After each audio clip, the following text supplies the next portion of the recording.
গুরুর ব্রহ্মা গুরুর বিষ্ণু গুরুর্দেব মহেশ্বর গুরুরেব পরং ব্রহ্ম তস্মাই শ্রী গুরবে নমঃ। প্রথমেই শ্রী শ্রী ঠাকুর অনুকূল চন্দ্রের রাঙা রাতুল চরণে আমার শতকোটি প্রণাম। জগজ্জননী লক্ষ্মী স্বরূপিণী শ্রী শ্রী বড়মার রাঙা রাতুল চরণে আমার শতকোটি প্রণাম। পরম পূজ্য পাদ শ্রী শ্রী বরদার রাঙা রাতুল চরণে আমার শতকোটি প্রণাম। বর্তমান আচার্য দেবের চরণে আমার শতকোটি প্রণাম জানিয়ে এবং আপনাদের সকলকে আনন্দিত জয়গুরু জানিয়ে আজকের ভিডিও শুরু করছি। আপনারা কমেন্ট করে আমাকে জানাবেন আপনাদের এই ভিডিও কেমন লাগলো এবং এই চ্যানেলটি সাবস্ক্রাইব করে পাশে থাকবেন। এর আগের অনেক ভিডিওতে আপনাদের বলেছিলাম শ্রী শ্রী ঠাকুরের ইষ্টভীতি যদি আমরা নিষ্ঠা ভরে করি আমরা কি পেতে পারি, আমাদের অনেক কিছু অসম্ভব সম্ভব হতে পারে এবং শ্রী শ্রী ঠাকুরের নাম করলে আমাদের কি কি অসম্ভব সম্ভব হয়, এরকম অনেক ঘটনাই আপনাদের শুনিয়েছি। আজকেও সেরকম 3টি অলৌকিক ঘটনা শোনাবো। আপনারা শুনলে বুঝতে পারবেন যে শ্রী শ্রী ঠাকুরের নাম করলে, তার ইষ্টভীতি করলে এবং তার সদ্দীক্ষা নিলে আমাদের কি হতে পারে। প্রথম ঘটনাটা এরকম যে একটি গুরু ভাই, তার পরিবারের সকলেই দীক্ষিত ছিলেন, তিনি পড়াশোনাতেও খুব মেধাবী ছিলেন। তার পড়াশোনা শেষ করে তিনি একটি চাকরি পেয়েছিলেন কোথাও। চাকরি পাওয়ার পর তার 2 বন্ধুকে নিয়ে একদিন তিনি বাইরে বেরিয়েছিলেন গাড়ি করে। তার ইচ্ছে হলো যে একদিন গাড়ি করে তিনি তার বন্ধুদের নিয়ে বেরোবেন। তা সেই মতোই তিনি গাড়ি করে তার 2 বন্ধুকে নিয়ে বেরোলেন। এক বন্ধু গাড়ি চালাচ্ছে এবং তিনি এবং তার বন্ধু, আরেক বন্ধু পাশে বসে আছে। এবার গাড়ি তো চলছে, গাড়ি চলতে ওনারা যাচ্ছেন গাড়ি চালিয়ে বেশ আনন্দ করে হেসে হেসে গল্প করতে করতে। তো হঠাৎ তাদের দিকে একটা ট্রাক হুড়মুড়িয়ে এসে সেই গাড়ির মধ্যে ধাক্কা মারলো। একদম যাকে বলে মুখোমুখি সংঘর্ষ। হঠাৎ করে তারা কিছু বুঝতেই পারলেন না। হাই রোডের ওপরে এই ঘটনাটা ঘটেছিল। তারা কিছু বুঝতেও পারলেন না, হঠাৎ করে এসে এরকম একটা আচমকা অ্যাক্সিডেন্ট হলো। অ্যাক্সিডেন্ট হওয়ার পর সমস্ত লোক তো অনেক মানুষজন তো ছুটে এলেন তাদেরকে রক্ষা করার জন্য। সেই গাড়িটি দুমড়ে মুচড়ে ভেঙে একদম সাংঘাতিক অবস্থা, তার গাড়ির আর কিছু অস্তিত্বই খুঁজে পাওয়া যাবে না যে অবস্থা। এদিকে তার যে 2 বন্ধু তাদের কিন্তু প্রাণহানি ঘটলো। আর ওই যে গুরু ভাই ছিলেন তিনি অজ্ঞান অবস্থায় ছিলেন। তাকে সেই গাড়ি দুমড়ে মুচড়ে যাওয়া গাড়ির মধ্যে থেকে ওনাকে বের করে তাকে হসপিটালে নিয়ে যাওয়া হলো। উনি তখন অজ্ঞান অবস্থা, ওনার কোনো জ্ঞান নেই। কিন্তু ডাক্তাররা তাকে পরীক্ষা করে দেখলেন ওরকম একটা দুমড়ে যাওয়া মুচড়ে যাওয়া গাড়ির মধ্যে তাকে টেনে বের করা হলো, অথচ তার শরীরে এতটুকু আঘাত লাগেনি, কোনো জায়গা কেটে যাওয়া ছড়ে যাওয়া কিচ্ছু হয়নি। তিনি সম্পূর্ণ অক্ষত অবস্থাতেই ছিলেন। কিন্তু তিনি কি হয়েছিল যে খুব ভয় পেয়ে উনি অজ্ঞান হয়ে গেছিলেন। তারপর হসপিটালে ডাক্তাররা তার চোখে মুখে জল টল দিয়ে তার জ্ঞান ট্যান ফেরালেন। জ্ঞান ফেরানোর পরে তাকে সব কথা বলা হলো। তিনি তার পকেট থেকে শ্রী শ্রী ঠাকুরের একটি ছবি বের করে বললেন যে ইনি আমাকে বাঁচিয়েছেন। তখন ডাক্তাররা বললেন এটা কার ছবি? উনি বললেন ইনি আমার গুরুদেব শ্রী শ্রী ঠাকুর অনুকূল চন্দ্র।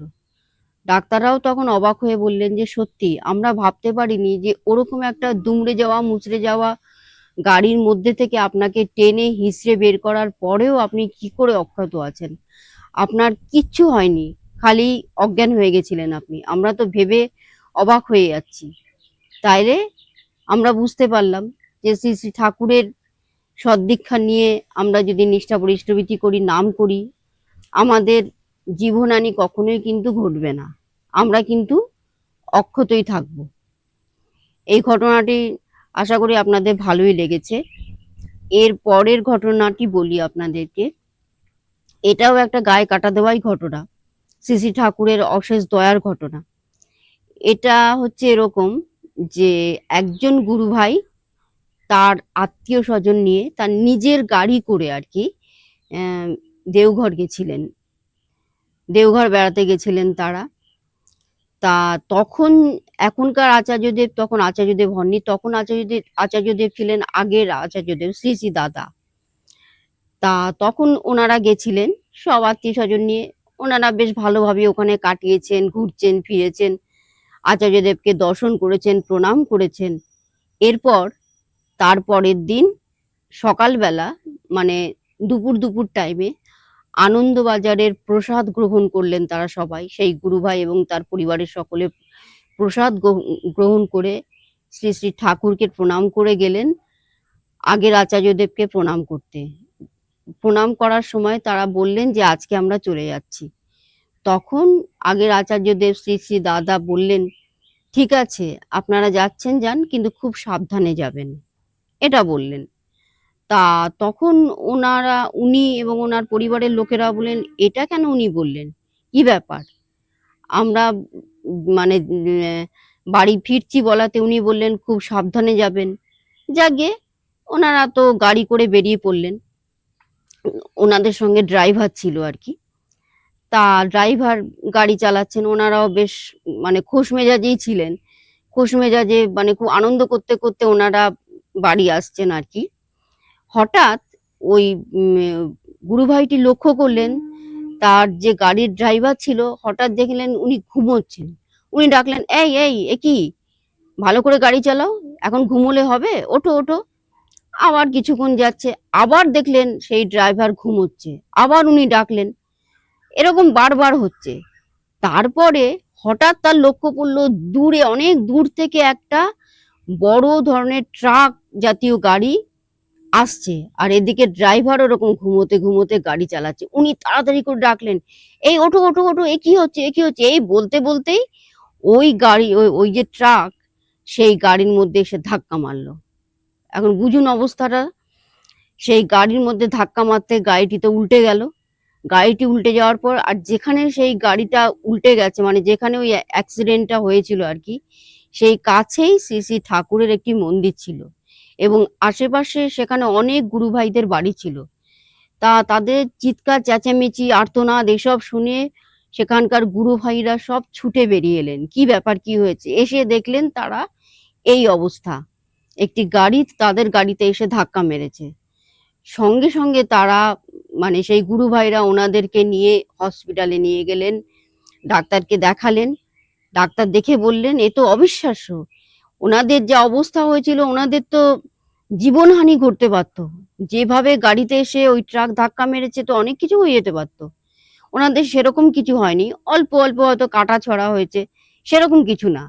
যাই হোক, ওনাদের প্রাথমিক চিকিৎসা করে ওই ডাক্তারবাবু ওনাদেরকে ছেড়ে দিলেন। তখন ওনারা বুঝতে পারলেন যে ওই আগের আচার্যদেব শ্রী শ্রী দাদা কেন তাদের বলেছিলেন যে আপনারা যাবেন যান, কিন্তু খুব সাবধানে যাবেন।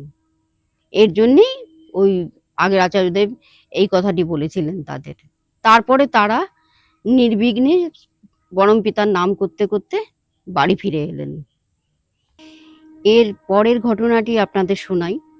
একজন গুরু ভাই তার বাড়ির থেকে কয়েকজনকে নিয়ে, তার বাবা মা, তার স্ত্রী, তার শ্বশুর শাশুড়ি, তাদের সবাইকে নিয়ে কোনো জায়গায় যাচ্ছিলেন, কোনো আত্মীয়র বাড়িতে হোক বা যে কোনো জায়গায় হোক তারা যাচ্ছিলেন আর কি।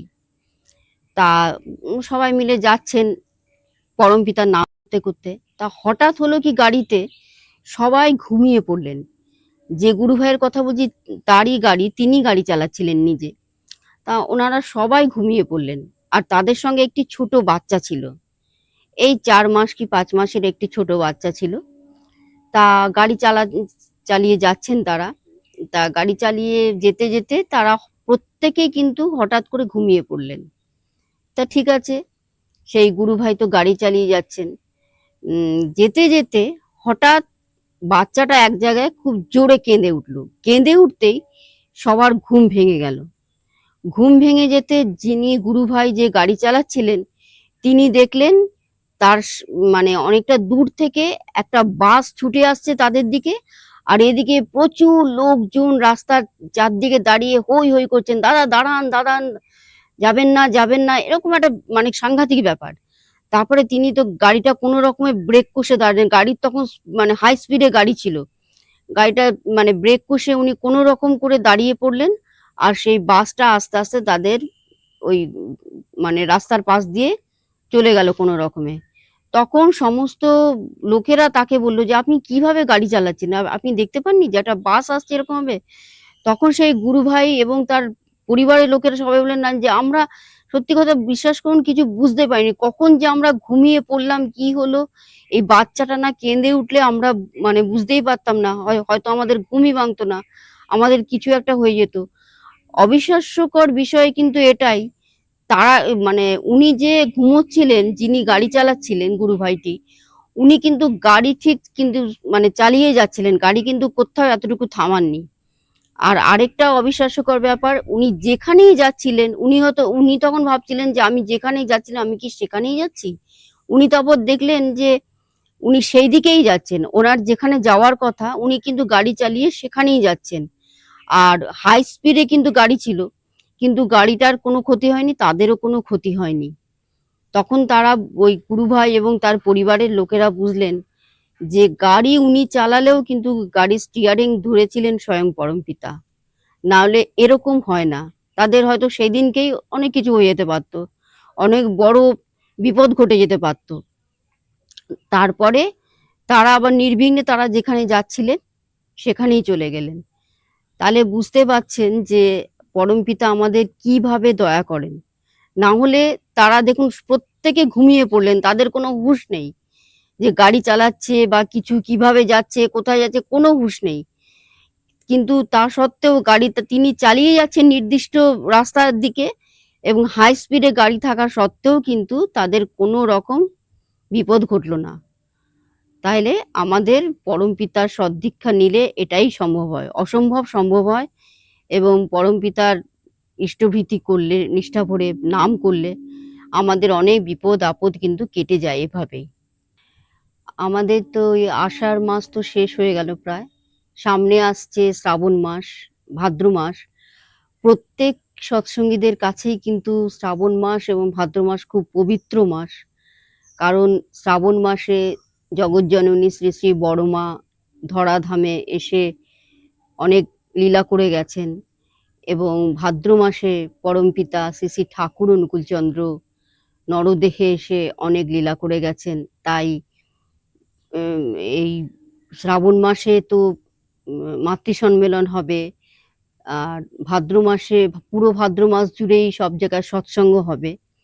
তাই শ্রাবণ মাসে ভাদ্র মাসে আপনাদের বড়মার কথা তো শোনাবই, শ্রী শ্রী ঠাকুরের কথা আছেই।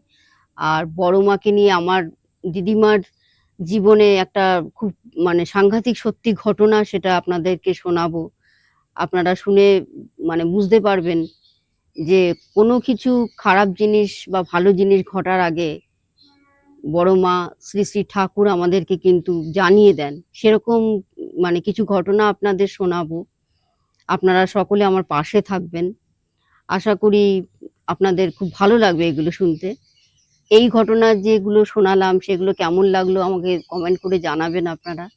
আপনাদের কাছে আমার একটা অনুরোধ যে এই পবিত্র শ্রাবণ মাসে এবং ভাদ্র মাসে আপনারা পরমপিতাকে খুব বেশি বেশি করে যাজন করবেন। সব জায়গায় মাতৃ সম্মেলনে উপস্থিত থাকবেন, সৎসঙ্গে উপস্থিত থাকবেন এবং সমস্ত মানুষের কাছে পরমপিতাকে পৌঁছে দেবেন যাজনের মাধ্যমে। সমস্ত মানুষই যেন শ্রী শ্রী ঠাকুর অনুকূলচন্দ্রকে জানতে পারেন। শ্রী শ্রী ঠাকুর অনুকূলচন্দ্র আমাদেরকে যে পথে চলতে বলেছেন আমরা যেন সেই পথে চলি। উনি যেভাবে আমাদের থাকতে বলেছেন, মানুষকে ভালোবাসতে বলেছেন, আমরা যেন সেইভাবেই চলি, সেভাবে মানুষকে ভালোবাসি। এরকম আমরা সবাই বেশি বেশি করে তার কথা, তিনি যে কাজগুলো করতে বলেছিলেন আমাদের, এই ডিপি ওয়ার্কস এবং আচার্যদেব যে বলেছেন আমাদের ডিপি ওয়ার্কস করতে, আমরা বেশি বেশি করে ডিপি ওয়ার্কস করবো এবং তার কথা সবার সামনে তুলে ধরবো। তিনি যে পথে আমাদের চালিত করেছিলেন সেই পথে আমরা চলবো।